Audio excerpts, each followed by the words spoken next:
Choose one.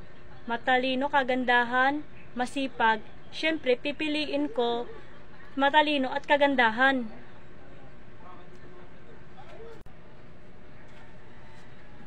O anak, maligo ka na. Baka malate ka na sa school. Sige po, Nay. Ang ganda naman anak ko, kahit hindi naliligo. Salamat po, Nay.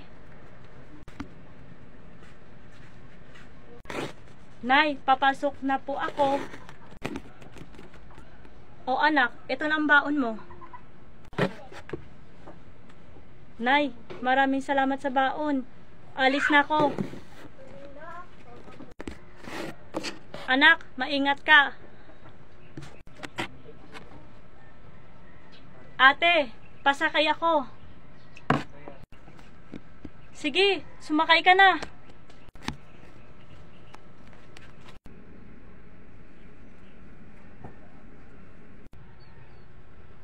Para lang po, ate. Ate, magkano bayad?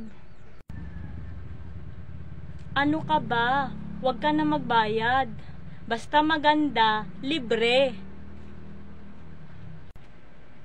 Salamat, ate. Okay, class, magandang umaga. Mayroon tayo ng recitation. Okay, sige, tatawagin ko. Kung sino tatawagin ko, siya ay sasagot. Ikaw muna, Mary Rose. Anong sa English ng bestida, barinos? Dress. Oh, very good, Mary Rose. Bakit hindi mo gayahin si Mary Rose? Maganda pa at matalino pa. Kayo ya mga papangit at mga bobo kayo. Aray.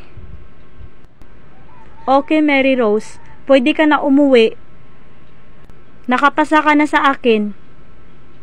Salamat po, ma'am. Nay, nandito na ako. O anak, ang aga mo. Ang talino ko kasi. Aanhin ko ang kagandahan o katalinuhan ang tamad-tamad mo. Tingnan mo ang labahan, puno na. Isang linggo na, hindi mo pa nalabahan ang damit mo.